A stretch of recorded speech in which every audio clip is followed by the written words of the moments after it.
যেদিন এই মহা তপস্বী তনুবাহাই ব্রহ্ম হাপ দিলে সেই দিন ধরে লক্ষ্মী বস্তু হলে অমরাবতী পড়ে ভক্তিহীন হলে দেবতা সমাজ নিতৌ নানা অমঙ্গলরে হৈছে ঘোষণা কি তোরে মুক্ত পাম এই ব্রহ্ম হাপরে পড়া হস দেবরাজ ব্রহ্ম হাপত জর্জরিত আমি সকলো দেবতা সেয়েহে সকলো দেবতা একত্ৰিত হৈ ইয়াৰ প্ৰতিকাৰৰ কথা চিন্তা কৰিব লাগে দেবতাৰ জীৱনত কোনো কালে সুখ নহল মিছতে আমি দেবতাৰ জনম কৰিলো ধাৰণ তথাপিও ভাব হৈ মনত কিবা জানি নতুন বিপদৰে হব আগমনে দেবরাজ দুশ্চিন্তা পরিহার করে ষষ্ঠীর অমরাবতীপুর করক্ষণ দেবতার বিপদ হব নিবারণ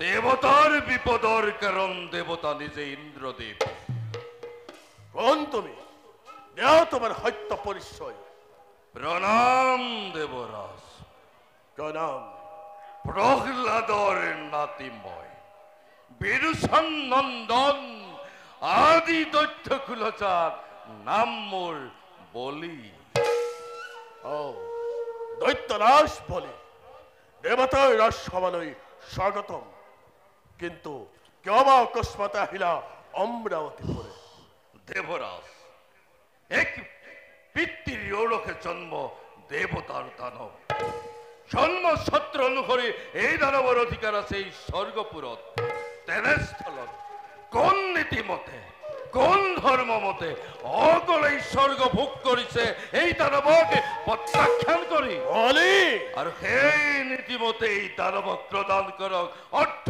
অমৰাৱতী অধ্যাংশ অমৰাবতীপুৰ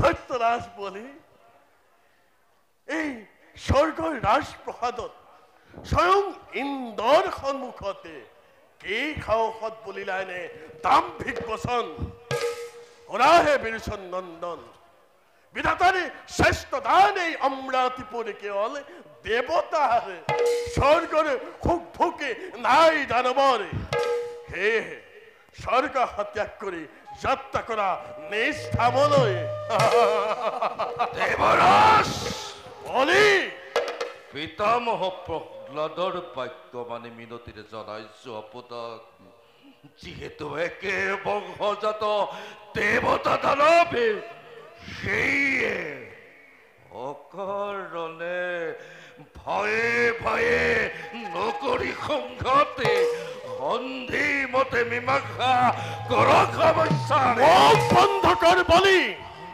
পুনৰ নুশুনাবি ঘৃণিত বচনি হাত ধারণ অসুর হয়ে আশা করে স্বর্গ সুখে এই মুহূর্তটা ত্যাগ করে অমরাবতী পরে নতুন ইন্দ্র হাতে তোরে মিলিব মরণে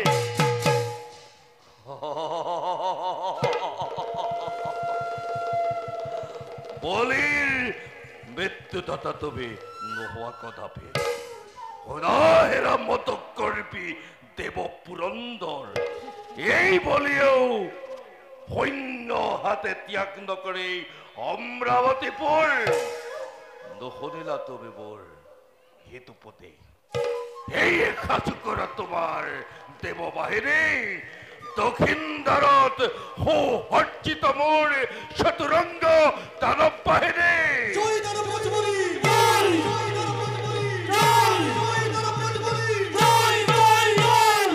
খন্তেক সময়ৰ পাছতে আক্ৰমণ কৰি এই স্বৰ্গপুৰ অধিকাৰ কৰি লম স্বৰ্গৰ ৰাজসিংহাসন ইন্দ্ৰ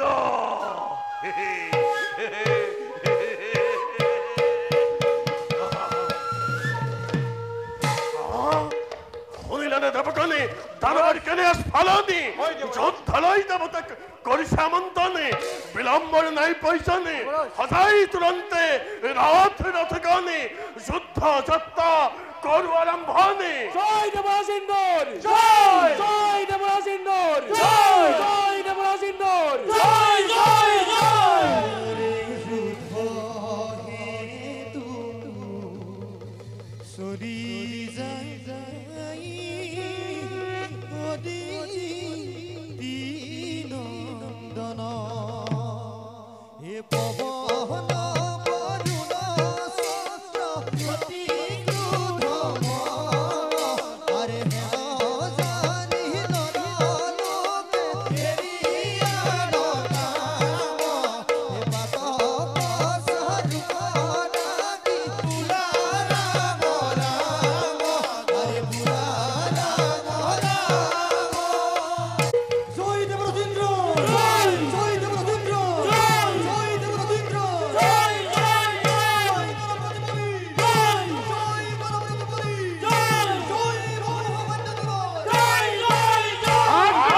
মতে মাগিছিল অর্থ অমরাবতী, যাক তুমি করিলা প্রত্যাখ্যান।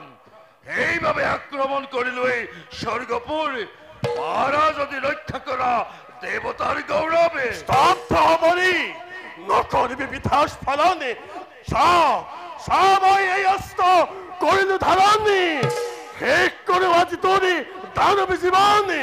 ইন্দ্র দানবর হবে করিব নোয়ারিরন, সকল দেবগণে করিছে পলায়ন। তোমাকে আজি করি পরাজয়, অধিকার করিলাম স্বর্গর রাজসিংহাসন। লাগা মুখের কথা লাগে মথুরনে, জগতে দেখিব আজি বলির মরণ।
দানবরাজ, আজ আমি কাশ্যপ নন্দন অঘোরে ক্ষমাতে দেবতার স্বর্গপুর করিল অধিকার।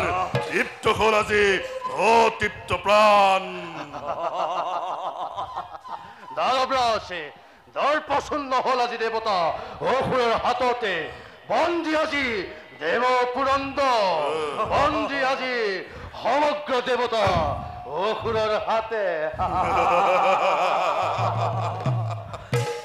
বীরগণ, আজি হন্তে হল মই স্বর্গর অধীশ্বর। স্বর্গর এক সত্রী সম্রাট হিসাবে প্রথমেই বিচার করি মাঝে বন্দী দেবতার। দেবরাজ, বন্দী আজি তুমি দানবর হাতত।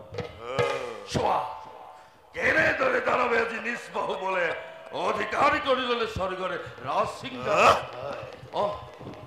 অবশ্যই দানবক করা দুর্ব্যবহারের ভাবে ক্ষমা যদি খোঁজা মোর শরৎ শত্রু ভাবেরই মিত্র ভাবে দিয়া যদি অর্থ অমরাবতী দিব পারো, তোমার হবে মুক্তি সকল দেবতাকে। বলি যদিও বা বন্দী আছে মই তোমার হাতত, সেই বুলি সন্ধি ভিক্ষা নকৰো কদাপি। দেৱতাই তা সত্য স্বীকাৰ নকৰে কেতিয়াও। দানৱৰ সমে শৰীৰৰে এক বিন্দু ৰক্ত অৰ্থাৎ শনিত থকা অৱস্থাতে অমৰাৱতীৰ এক অংশ নিদিও দানৱকে। দেবৰা বৃথা গৰ্বই শোভা নাপায় বন্দীৰ। বৰ্তমান অমৰাবতী ৰাজসিংহাসন মোৰে হাতত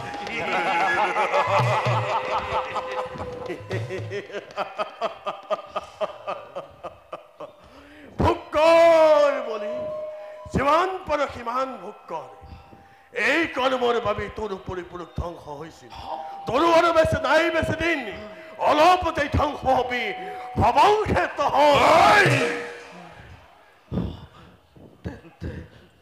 তেন্তে আৰু বলিৰ গাত কোনো দুখ নাই। নুবুজিলি তই বলিৰ ক্ষমতা, নুবুজিলি তই বলিৰ পৰাক্ৰম। হে প্ৰভু নাৰায়ণ, নাই আৰু কোনোৱে বলিৰ অপৰাধে। সেনাপতি অপৰাধ লৈছো সেই গৰ্বিত দেৱতা, স্বৰ্গৰ অন্ধকাৰ কাৰাগাৰত কৰিবা নিক্ষেপ।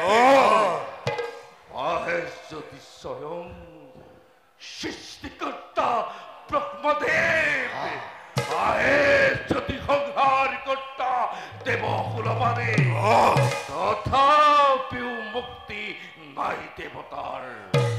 পৰম কৃপাগুণে প্ৰভু কমল লোচনে যদিও দেহি দৰ্শন, তথাপিতো মুক্তি নাই, মুক্তি নাই, মুক্তি নাই দেৱতা।